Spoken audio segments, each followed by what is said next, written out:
Damos la bienvenida al doctor Mauricio Alarcón, director de la Fundación Ciudadanía y Desarrollo y director de Transparencia Internacional. Doctor Mauricio Alarcón, buenos días, gracias por aceptar nuestra invitación. Ayer usted estuvo en Teleamazonas y daba a conocer su punto de vista de este proceso electoral. Mi pregunta hoy es precisamente en lo que respecta, y le había preguntado al doctor José Bolívar Castillo. Usted observa en mis manos una hojita orientadora donde dice Consulta Popular Bloque 43 ITT, que el Grupo Faro, con el apoyo de la Unión Europea, entregara en el país, socializando y orientando, porque usted sabe que lo menos que la ciudadanía ecuatoriana tiene, le falta es una orientación política. En ese sentido, ¿usted cree que es constitucional que la Corte haya aprobado esto cuando esto era un tema más citadino hacia la provincia amazónica de Orellana, donde ganó el no? Y encima de eso una pregunta que, ¿cómo le podríamos llamar? Demasiado intuitiva, demasiado, perdóneme, usted en algún momento decía que los ecuatorianos somos medios cojudos o lojudos y que confundió a la ciudadanía. Ahora, ¿cuál va a ser ya desde el punto de vista constitucional el proceso? Buenos días, doctor. Buen día, José Luis. Un saludo también para quienes nos siguen a través de Antena 7 y Enfoque.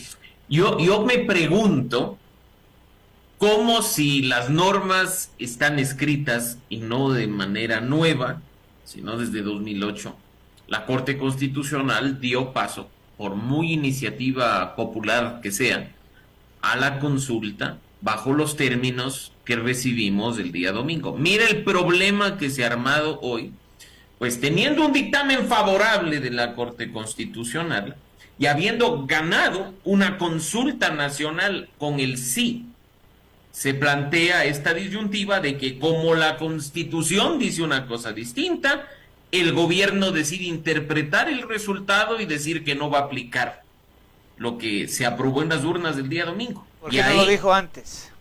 ¿Por qué no hizo la observación antes? Ese es el punto clave, y te agradezco que tú lo digas por una razón. Independientemente de cómo hayamos votado los ecuatorianos del día domingo, había una consulta con un dictamen de la Corte. Si el gobierno nacional, ojo, que ya estaba en funciones cuando la Corte emitió el dictamen, cuando se viabilizó la consulta en el marco de este proceso electoral, no mencionó este asunto oportunamente, ¿cómo viene hoy a entrar en este conflicto? A mí, en lo personal, me hace mucho ruido la declaración pública del presidente Lasso y del ministro Santos el día de ayer, y creo que esto viene a ser nada más parte de esa pugna o de ese resentimiento que tiene el presidente Lasso con la Corte, producto de la no aprobación de sus benditos decretos ley de urgencia en materia económica. Pero, José Luis, bajo ningún concepto se puede respetar la voluntad de los ciudadanos manifestada en las urnas, que en este caso, al venir de una consulta realizada a nivel nacional, tiene una aplicación nacional. Ojo con ese detalle. Y te repito, independientemente de lo que hayas votado, votaste sí, votaste no, el resultado es uno y tiene que, en este caso, aceptarse y aplicarse sobre la base incluso de las disposiciones, entre comillas, transitorias, que dan tiempos, que dan plazos, que dan cuestiones, pero no puede desconocerse la voluntad popular. ¿Qué dice la Constitución? José Luis, de nuevo, la Constitución incluso puede tratar los temas de manera, te diría, contradictoria, porque podrías ver disposiciones distintas, pero en este caso, si nosotros nos vamos a lo que significa una consulta popular, lo que dice la Constitución es que los resultados de una consulta serán de obligatorio cumplimiento. Indudablemente. Bien, doctor Mauricio, hablamos, usted sabe que este noticiero lo están escuchando en los Estados Unidos de Norteamérica, la comunidad migrante, y me dice, por favor, pregúntele al doctor Alarcón, ¿qué acciones de carácter jurídica deberíamos de hacer los ecuatorianos residentes en el exterior por la negligencia del CNE con el voto telemático? En buena hora, mi querido José Luis, que se haya planteado esto, y que se haya, aunque suene doloroso, presentado este problema. No debía suceder, por una razón principal. Estamos frente a una elección extraordinaria e intermedia, con poca comunicación, con poca preparación en cuanto a tiempo y posibilidades. El error de origen fue haber cambiado la forma de votación para los ecuatorianos residentes en el exterior en este proceso. Podía habérselo hecho de manera mucho más planificada y con mucho más tiempo de cara a las presidenciales de 2025. Pero imagínate lo que es, José Luis, que de un universo de 400,000 ecuatorianos se hayan logrado registrar 100,000. Estoy dando cifras gruesas. Y el problema no radica siquiera ahí, sino en que fue tan mala la comunicación, y no me refiero únicamente al tema del registro, que hubo ecuatorianos que el día domingo fueron a sus recintos de votación a rayar papeletas y se toparon con que no existía recinto de votación. Pero ahí había negligencia del propio CNE. Sí. Pero es que la negligencia está ahí, José Luis. No pensemos en el error del votante. No. Aquí no hay error del votante. Aquí hay error de la autoridad electoral. Y así como yo en medios de comunicación he dicho, a nivel nacional, qué buen proceso electoral, qué buen sistema de conteo de votación, debo decir, fuera del país, un desastre lo que sucedió con el voto telemático. Y aquí, ojo, no estamos hablando de los ataques que, según se ha informado, sufrió dicha página web por parte de hackers o por parte de personas malintencionadas. Estamos hablando de los errores de proceso. De nuevo, cambiar a última hora y sin la debida comunicación la forma de votar trae consecuencias. Y yo creo que no solo debe ser un reclamo que presenten, incluso de manera formal, quienes han sido perjudicados al no poder ejercer su derecho al voto, sino que incluso podría esto dar lugar a reclamos, de nuevo, formales de las organizaciones políticas que, presentando candidatos en el exterior, terminan con los resultados que ya sabemos. Mira, José Luis, para que tú te hagas a una idea, y voy a hacer simplemente un ejercicio práctico para darte datos en función de lo que nos arroja la aplicación del Consejo Nacional Electoral, y no quiero desmerecer en lo absoluto este tema respecto de quienes efectivamente han llegado a la Asamblea Nacional. Pero ¿a ti te parece que se puede obtener una curul para la Asamblea Nacional con 1.500 votos? 1.500 votos, porque es impresentable lo que ha sucedido en este caso. Revisa los resultados de lo que significa asambleístas para Latinoamérica, el Caribe y África. Ojo, Latinoamérica, el Caribe y África. El primer lugar, la primera curul, se las debe el Movimiento Construye con 2.200 votos. Yo creo que las elecciones de consejo estudiantil de una unidad educativa del sector público dan mejores resultados. Y la segunda, la Revolución Ciudadana con 1.522. Sabemos, José Luis, que la mayor cantidad de ecuatorianos residentes en el exterior están en Europa. Y en este caso, imagínate lo que significa que se obtenga una curul, la primera, Movimiento Revolución Ciudadana, con 2.697 votos. Y la segunda, del Movimiento Construye, con 2.001. Y finalmente, la tercera circunscripción, la de Canadá y Estados Unidos, que como tú sabes, y aquí muchos de los seguidores vienen precisamente de Estados Unidos, es una comunidad grandísima, grandísima. Gana la primera curul el Movimiento Construye con 3.752 votos. Y la segunda, Revolución Ciudadana, con 2.365. Sí, ganaron la elección con los que votaron. ¿Te parece a ti la legitimidad suficiente para acceder a una curul en la Asamblea Nacional? Así es que no hay legitimidad. Los reclamos. No hay legitimidad, y más bien deberíamos mejor usted y yo irnos a Estados Unidos para más bien postular y ser los asambleístas de los hermanos migrantes, porque hasta eso lo hacen, ¿no? Enrique Pita fue en cierta manera el responsable, porque él fue el que hizo la inducción, dijo que era necesario el voto telemático, que el CNE estaba preparado, igual quiso hacer el exit poll. O sea, oiga, vivimos en un país lleno de puro ensayo, ¿no? De pura improvisación, y con la democracia eso no se puede hacer. Por eso yo siempre llamo los cleptómanos de la democracia, los ladrones de la democracia. Es, José Luis, impresentable, inaceptable que cada proceso electoral algo pase que pueda afectar seriamente la democracia.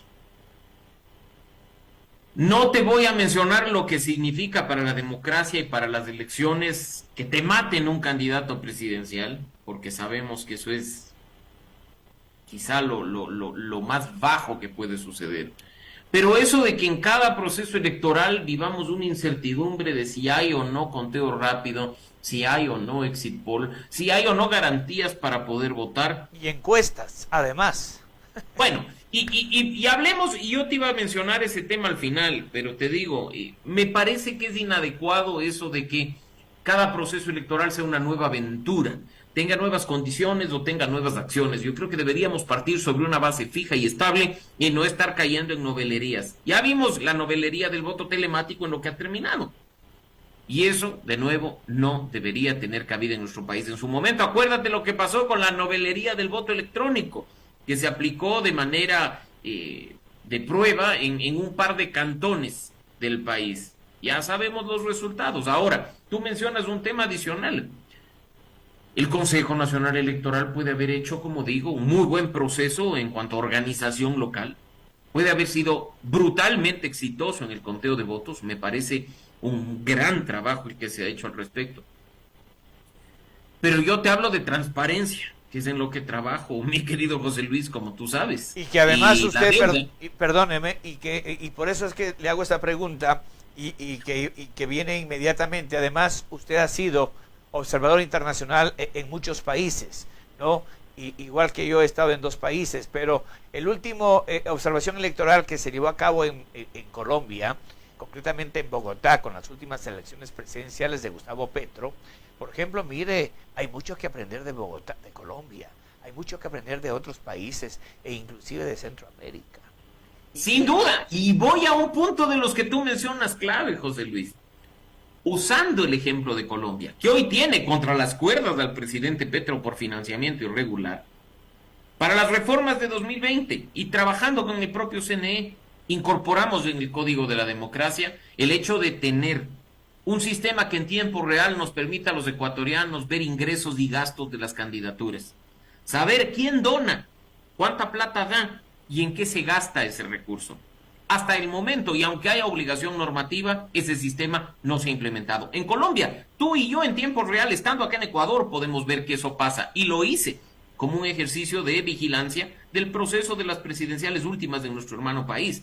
Pero acá, lamentablemente, si entras a la página web del Consejo Nacional Electoral, hay candidaturas presidenciales que ni siquiera han presentado su presupuesto. A eso algo iba. que se tenía que hacer a inicios del mes de julio. Y tampoco han presentado, José Luis, ningún reporte quincenal de ingresos y de gastos. Y muchos de los que lo han hecho han presentado reportes en cero, cuando en nuestra cara han hecho campañas millonarias. Hay que decirlo. Y dentro del tema de transparencia, y vinculado con lo que tú decías, también hay que mencionar la importancia. Y creo que ahí sí necesitamos una reforma no normativa, reglamentaria, una resolución del CNE respecto de las encuestadoras, porque no basta con que las encuestadoras se califiquen y obtengan autorización del CNE. Yo creo que hay que aumentar, en este caso, un requisito adicional a las encuestadoras, que es una declaración de intereses, para que las casas encuestadoras nos digan, con punto y coma, para qué candidato están trabajando. Perfecto. Y saber si esas encuestadoras tienen o no interés en posicionar candidatos o en dar resultados que se inclinen hacia sus clientes. Porque mira lo que vimos en el proceso electoral. Encuestadoras que, por ejemplo, nos decían que Otto Sonnenholzner iba segundo y que estaba en un virtual empate con Luisa González. Mira el resultado. O encuestadoras con nombre y apellido Telcodata, que hasta la noche anterior del proceso electoral nos decían que Jan Topic iba segundo en un virtual empate con Luisa González y termina cuarto. Entonces no basta con que se registren ante el CNE, que nos digan quiénes son y para quién trabajan también. Y eso fue una de las razones, causas y motivos para que no se llevara a cabo en ciertas empresas aprobadas, entre comillas, por el CNE, el exit poll. Tal cual, y ese tipo de cuestiones hay que empezar a discutirlas, ese tipo de temas vitales para la transparencia del proceso, hay que seguir impulsándolos desde la sociedad civil, y aunque a mucha gente les incomode el trabajo que organizaciones como FCD o como CAGE hacemos, tenemos que seguirlo haciendo para meter el dedo en la llaga y dejar en evidencia a aquellos que de labios para afuera te hablan de transparencia, pero que en la práctica no la practican. Finalmente, Mauricio, ¿no cree usted que estas propuestas que usted ha planteado deberíamos de, como lo dijo, desde la sociedad civil impulsarlas y no esperar que, porque la Asamblea no lo va a tratar, o sea, no pueden pisarse la manguera entre bomberos, ¿no? Entonces, reformar, revisar, analizar el actual código de la democracia, porque miren el tema de gasto y de financiamiento, cuánto se ha desarrollado, me refiero a elecciones seccionales, de alcaldes, de juntas parroquiales, de prefectos, cuántos millones han rodado por ellos, cuando candidatos ni siquiera tienen empleo, ni siquiera tienen declaración en el SRI de los últimos años. Entonces la pregunta es, ¿de dónde vive este pobre señor y tiene en su campaña 200, 300, 400, 500, $1 millón en inversión de campaña? Y tú lo has dicho, José Luis, ahí hay que prestar mucha atención, porque el que no es honesto como candidato, difícilmente va a ser honesto cuando sea presidente, porque el que no cumple con la ley cuando es candidato, difícilmente va a cumplirla cuando sea presidente. Así es que ahí hay que empezar, insisto, ya no solo hablar de reformas, que por supuesto en algunos temas son importantes, sino también exigir el cumplimiento de la normativa vigente. Que la falta de personal, que la falta de recursos económicos no sea una excusa ni para justificar la falta de transparencia, ni para justificar la inaplicación de la ley. Y finalmente exigir una rendición de cuentas al instituto, oiga, qué lindo nombre, Instituto de la Democracia. ¿Qué ha hecho? O sea, ¿cuáles son los resultados? ¿Ah? Hay mucho que preguntar, hay mucho que revisar, José Luis, y yo creo que en este momento es cuando. No hay que esperar a que pase la segunda vuelta. No hay que esperar a que se convoque ya, en cuestión de pocos meses, a la elección que tendremos en febrero de 2025. Hay que empezar a elevar estos puntos a la opinión pública y hay que empezar a discutirlos. Con el propio Consejo Nacional Electoral, es cierto, tienen limitaciones, pero no puede esto ser una excusa para inaplicar una ley que debería beneficiar a la transparencia en el país. De a poco después veremos si es necesaria una reforma a través de la Asamblea Nacional en algunos temas muy puntuales. En este momento no es ni siquiera oportuno hacerlo, porque no se pueden hacer reformas hasta un año antes del día de las elecciones, y es virtualmente imposible, si la Asamblea nueva se posesiona a mediados de septiembre, que haya una reforma al Código de la Democracia hasta enero de 2024. Es demasiado forzado. Así es que trabajaremos en reformas probablemente para las seccionales de 2027, pero por el momento harían mucho si simplemente aplican y cumplen con lo que dice la ley. Muchas gracias al doctor Mauricio Alarcón, director de la Fundación Ciudadanía y Desarrollo y director de Transparencia Internacional en el Ecuador. Doctor, muchas gracias. Buenos días. Gracias, José Luis. Un buen día para ti y para nuestra audiencia. Continuamos con otras informaciones del ámbito de carácter local.